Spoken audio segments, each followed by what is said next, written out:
नमस्कार साथियों, मेरे YouTube चैनल में आप सभी का एक बार फिर से स्वागत है। साथियों, मिशन प्रेरणा सरकार की महत्वाकांक्षी योजनाओं में है और सरकार का लक्ष्य है उत्तर प्रदेश को प्रेरक प्रदेश बनाना मार्च 2023 तक। इसके लिए आपको 3 मॉड्यूल दिए गए हैं: आधारशिला मॉड्यूल, ध्यानाकर्षण मॉड्यूल और शिक्षण संग्रह मॉड्यूल। और सरकार की अपेक्षा है कि शिक्षक इन मॉड्यूल का अध्ययन करें, क्योंकि आगामी सत्र से सभी शिक्षण कार्य इन मॉड्यूल के आधार पर ही होंगे। इसी के लिए अलग अलग जनपद में, अलग अलग ब्लॉक में ऑनलाइन परीक्षाएं आयोजित की जा रही हैं। इसी के क्रम में दिनांक 6/2/2021 को मिर्जापुर जनपद के रायगंज ब्लॉक में तीनों मॉड्यूल पर आधारित एक ऑनलाइन आकलन परीक्षा आयोजित की गई, जिसमें काफ़ी महत्वपूर्ण प्रश्न पूछे गए। आज की इस वीडियो में हम यही जानेंगे कि आखिर मिर्जापुर जनपद के रायगंज ब्लॉक में जो परीक्षा हुई उसमें कौन कौन से प्रश्न पूछे गए और उनके कौन कौन से उत्तर होंगे। इसके साथ साथ आप इस प्रश्नोत्तरी की पीडीएफ को भी डाउनलोड कर सकते हैं। पीडीएफ का लिंक आपको वीडियो के डिस्क्रिप्शन बॉक्स में मिल जाएगा और पीडीएफ का पासवर्ड मैं आपको वीडियो के दौरान बता दूंगा। तो साथियों, वीडियो को ध्यान से देखते रहिए। तो चलिए शुरू करते हैं। वीडियो को शुरू करने से पहले मैं आपको बता देना चाहता हूं, अगर आप चाहते हैं इस तरह की इन्फॉर्मेटिव वीडियो आपको एक प्लेटफॉर्म पर मिले, तो उसके लिए मैंने इन्फॉर्मेटिव वीडियो व्हाट्सएप ग्रुप और इन्फॉर्मेटिव वीडियो टेलीग्राम ग्रुप बनाए हुए हैं। आप चाहें तो मेरे ग्रुप से जुड़ सकते हैं। ग्रुप का लिंक आपको वीडियो के डिस्क्रिप्शन बॉक्स में मिल जाएगा, जिस पर क्लिक करके आप मेरे ग्रुप से जुड़ सकते हैं। तो चलिए जानते हैं मिर्जापुर जनपद के रायगंज ब्लॉक में हुई परीक्षा के बारे में। इस परीक्षा में सबसे पहला प्रश्न पूछा गया, आरंभिक परीक्षण प्रपत्र का निर्माण किसके द्वारा किया जाएगा? 4 ऑप्शन है: डायट प्रवक्ताओं द्वारा, बीईओ कार्यालय द्वारा, बीएसए कार्यालय द्वारा या शिक्षकों द्वारा।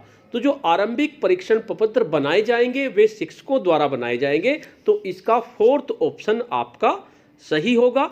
उसके बाद नेक्स्ट प्रश्न है हमारा, भारत के भाग्य का निर्माण हमारी कक्षाओं में होता है, यह कथन किस आयोग का है? मुदालियर आयोग, हंटर कमीशन, कोठारी आयोग या राधा कृष्णन आयोग। तो साथियों, ये प्रश्न अक्सर ऑनलाइन आकलन परीक्षा में पूछा जाता है। हो सकता है कल आपके ब्लॉक में भी इस तरह की कोई आयोजित हो और उसमें भी ये प्रश्न पूछा जा सकता है। तो ये कथन है हमारा कोठारी आयोग का। कोठारी आयोग ने ही कहा था कि भारत के भाग्य का निर्माण हमारी कक्षाओं में होता है। उसके बाद नेक्स्ट प्रश्न है हमारा, कॉन्सेप्ट मैपिंग किस शिक्षण तकनीकी की उदाहरण है? परिवेशीय संसाधनों का उपयोग, शैक्षिक नवाचार, शैक्षणिक भ्रमण और अभ्यास के अवसर देना। तो जो कॉन्सेप्ट मैपिंग होती है वो हमारी शैक्षिक नवाचार के अंतर्गत आती है, तो इसका हमारा सेकंड ऑप्शन सही होगा। इस पे हम क्लिक करेंगे। उसके बाद नेक्स्ट प्रश्न है हमारा, आधारभूत शिविर को किस नाम से जाना जाता है? फाउंडेशन लर्निंग शिविर, ध्यानाकर्षण शिविर, 1 व 2 दोनों और समृद्ध शिविर। तो साथियों, जो आधारभूत शिविर चलेंगे आपके 2 शिविर चलेंगे, फाउंडेशन लर्निंग शिविर और ध्यानाकर्षण शिविर। तो मेरे अनुसार इसका आंसर 1 और 2 दोनों होना चाहिए, क्योंकि दोनों ही हमारे आधारभूत शिविर हैं। तो इसलिए 1 और 2 दोनों इसके आंसर होने चाहिए। तो इसका 3rd ऑप्शन हमारा सही होगा। उसके बाद नेक्स्ट प्रश्न है हमारा, कक्षा शिक्षण की तकनीकों का वर्णन मॉड्यूल के किस भाग में किया गया है? तो जो कक्षा शिक्षण की तकनीक है वे आपके ध्यानाकर्षण मॉड्यूल में दी गई है और ध्यानाकर्षण मॉड्यूल के भाग 3 में इनका वर्णन किया गया है। तो इस ऑप्शन में हमारे ऑप्शन दिए गए हैं भाग 1, भाग 2, भाग 3, भाग 4। तो इसका मतलब हमारा जो 3rd ऑप्शन है वो हमारा सही होगा। उसके बाद नेक्स्ट प्रश्न है हमारा, किसी कक्षा में 42 छात्र पंजीकृत हैं, विषय अध्यापक को कितनी प्रेरणा तालिका प्रयोग करनी होंगी? 1, 2, 3 या 4? तो साथियों, एक प्रेरणा तालिका में आप ज़्यादा से ज़्यादा 30 बच्चों का रिकॉर्ड रख सकते हैं और क्लास में 42 छात्र हैं, इसलिए हमें 2 प्रेरणा तालिका कम से कम चाहिए। तो इसका आंसर 2 सही होगा। 2 पे हम क्लिक करेंगे। उसके बाद नेक्स्ट प्रश्न है हमारा, वाष्पीकरण और संघनन की क्रिया को किस शिक्षण तकनीक द्वारा बेहतर ढंग से समझाया जा सकता है? वाष्पीकरण यानी कि जब वाष्प निकलती है और संघनन यानी जमना। तो इसमें हमें क्या? समूह में कार्य, अभ्यास के अवसर देखना, परिवेशीय संसाधनों का उपयोग, इनमें से कोई नहीं। तो जो परिवेशीय संसाधन होते हैं, जैसे वाष्पीकरण की हमें दिखानी है तो हम तालाब के किनारे बच्चों को दिखा सकते हैं कि देखिए सुबह सुबह उसमें वाष्पीकरण होता है। और संघनन हमें दिखाना है तो हम अपने घर में भी बर्तन के ऊपर इस तरह से आप दिखा सकते हैं कि पानी की वाष्प की जो बूंद होती है वे जम जाती है और उनका पानी बन जाता है। यानी कि किसी पतीली या कढ़ाई में आप उसमें एक वो रख लीजिए ऊपर और उसमें आपका ये क्रिया दिखाई जा सकती है। यानी कि परिवेशीय संसाधनों का उपयोग करके हम इस क्रिया को दिखा सकते हैं। तो इसका थर्ड ऑप्शन हमारा सही होगा। उसके बाद नेक्स्ट प्रश्न है हमारा, शैक्षिक संप्राप्ति में सुधार हेतु आवश्यक नहीं है। अगर आप बच्चों की शैक्षिक संप्राप्ति में सुधार करना चाहते हैं तो उसके लिए छात्रों का नियमित आकलन ये तो जरूरी है, शिक्षण योजना का निर्माण ये भी जरूरी है, कठोर अनुशासन ये जरूरी नहीं है कि कठोर अनुशासन ये रखें आप तभी शैक्षिक संप्राप्ति हो, और शिक्षक व छात्रों की क्रियाशीलता ये भी जरूरी है। यानी कि इसका थर्ड ऑप्शन हमारा सही होगा। थर्ड पे हम क्लिक करेंगे। उसके बाद नेक्स्ट प्रश्न है हमारा, प्रत्येक बच्चा सीख सकता है, इस कथन से आप पूर्ण सहमत हैं, पूर्ण असहमत हैं, कुछ कुछ सहमत हैं या कुछ कुछ असहमत हैं? प्रत्येक बच्चा सीख सकता है, ये बिल्कुल वही सही बात है, इससे हम पूर्ण सहमत हैं। अगर कोशिश की जाए, शुरू से ही उस बच्चे को लेकर चला जाए।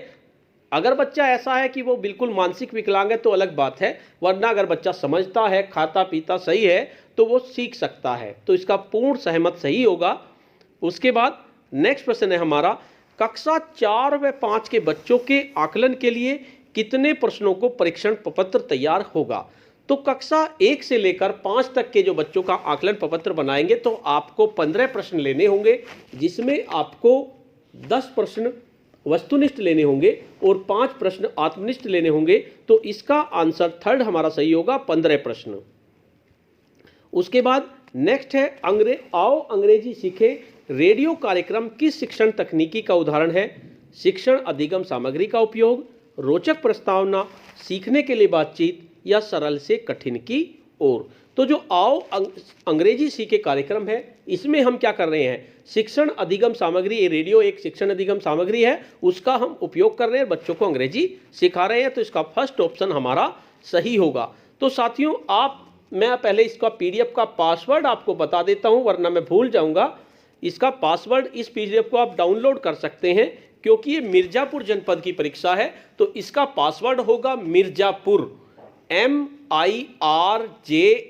मिर्जा PUR पुर। सभी आपको स्मॉल लेटर्स का यूज करना है, कैपिटल लेटर्स एक भी आपको यूज नहीं। तो मिर्जापुर, उसके बाद @ और 6 फरवरी को हुई है तो 6 FEB फैब, 6 का मतलब 6 और FEB, ये इसका पासवर्ड होगा। ध्यान से सुन लीजिए, फिर आप कहते हैं कि पासवर्ड गलत है। आप कुछ ना कुछ छोटी मोटी मिस्टेक करते जाते हैं जिसकी वजह से आपको पासवर्ड रॉन्ग बताता रहता है। तो आपको लिखना है Mirzapur, MIRJAPUR, Mirzapur @ 6 FEB Feb. तो ये आपको लिखना है, आपका आसानी से PDF डाउनलोड हो जाएगी।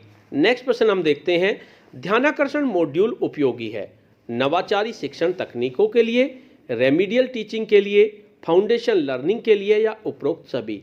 तो जो ध्यानाकर्षण मॉड्यूल होता है वो हमारा रेमीडियल टीचिंग के लिए उपयोगी होता है। तो इसका हमारा सेकंड ऑप्शन सही होगा। सेकंड पे हम क्लिक करेंगे। उसके बाद नेक्स्ट प्रश्न है, LG = EO - AO में AO क्या है? LG का मतलब होता है हमारा लर्निंग गैप। लर्निंग गैप किसके बराबर होता है? एक्सपेक्टेड आउटकम्स, यानी कक्षा अनुरूप अपेक्षित अधिगम स्तर माइनस एक्चुअल आउटकम्स, यानी कि वास्तविक अधिगम स्तर। यानी AO का मतलब है हमारा एक्चुअल आउटकम्स, यानी कि वास्तविक अधिगम स्तर। यानी कि ये हमारा सेकंड ऑप्शन सही होगा। सेकंड पे हम क्लिक करेंगे। उसके बाद नेक्स्ट प्रश्न है, आरोही व अवरोही क्रम सिखाने की सहायक तकनीकी है, जोड़ी में कार्य, समूह में कार्य, रोचक खेल या अभ्यास के अवसर देने। साथियों 18 शिक्षण तकनीक है। मैं सोच रहा हूं कि इन 18 शिक्षण तकनीक अलग अलग वीडियो बनाऊं, जिससे कि आपको सभी तकनीकों के बारे में अच्छे से ज्ञान हो जाए। तो मैं कोशिश करूंगा, अगर मुझे टाइम मिलेगा तो मैं शिक्षण तकनीकों की अलग अलग वीडियो बनाऊंगा, क्योंकि अब तो हमें इन तीनों मॉड्यूल के आधार पर ही शिक्षण कार्य करना होगा। तो इसलिए तीनों का मॉड्यूल का ज्ञान होना हमें बहुत जरूरी है। तो जो आरोही अवरोही क्रम होता है वह रोचक खेल में बताया जाता है। रोचक खेल आपकी एक शिक्षण तकनीक है, उसमें बच्चों को सांप सीढ़ी लूडो के अनुसार आरोही क्रम अवरोही क्रम को सिखा सकते हैं। तो इसमें रोचक खेल हमारा उत्तर होगा। उसके बाद निम्न में से कौन सी शिक्षण तकनीकी नहीं है? नंबर 1, संसाधनों से पूर्ण कक्षा, कक्षा का वातावरण, ये तो हमारी शिक्षण तकनीक है। प्रश्न पूछना, ये भी हमारी शिक्षण तकनीक है। जोड़ी में कार्य, ये भी हमारी शिक्षण तकनीक है। कठिन से सरल की ओर, ये हमारी शिक्षण तकनीक नहीं है, क्योंकि जो हमारी शिक्षण तकनीक है वो सरल से कठिन की ओर है, ना कि कठिन से सरल की ओर। तो इसका 4th ऑप्शन हमारा सही होगा। उसके बाद बस इतने ही प्रश्न थे इस परीक्षा में। इसमें लगभग 15 प्रश्न पूछे गए। काफ़ी महत्वपूर्ण परीक्षा थी। तो साथियों, आप इसकी PDF को डाउनलोड कर लीजिए, जिससे कि आपको, अगर आपके ब्लॉक में इस तरह की कोई परीक्षा आयोजित होती है तो आपको तैयारी करने में कोई समस्या ना हो। इसके साथ साथ अगर आप चाहते हैं इस तरह की सभी वीडियो आपको एक जगह मिले, तो उसके लिए आप मेरे चैनल पे जाइए, और चैनल पे मैंने प्लेलिस्ट बना रखी है प्रेरणा प्रश्नोत्तरी के नाम से। उसमें 70 से 80 वीडियो हैं। आप उन वीडियो की मदद से भी तीनों मॉड्यूल का अध्ययन कर सकते हैं। इसके अतिरिक्त मैं मॉड्यूल की भी छोटी छोटी वीडियो बना रहा हूं, उसके मेन पॉइंट की, उनको भी आप देख सकते हैं। तो साथियों, आज की वीडियो आपको कैसी लगी? अगर आपको ये वीडियो अच्छी लगी तो इस वीडियो को लाइक कीजिए, शेयर कीजिए और वीडियो पे कमेंट्स कीजिए। और अगर आप मेरे चैनल पे नए हैं, पहली बार मेरे चैनल को देख रहे हैं, तो चैनल को सब्सक्राइब कर लीजिए और बेल के आइकन को प्रेस कर दीजिए, जिससे कि आपको नेक्स्ट वीडियो का नोटिफिकेशन मिल सके। धन्यवाद।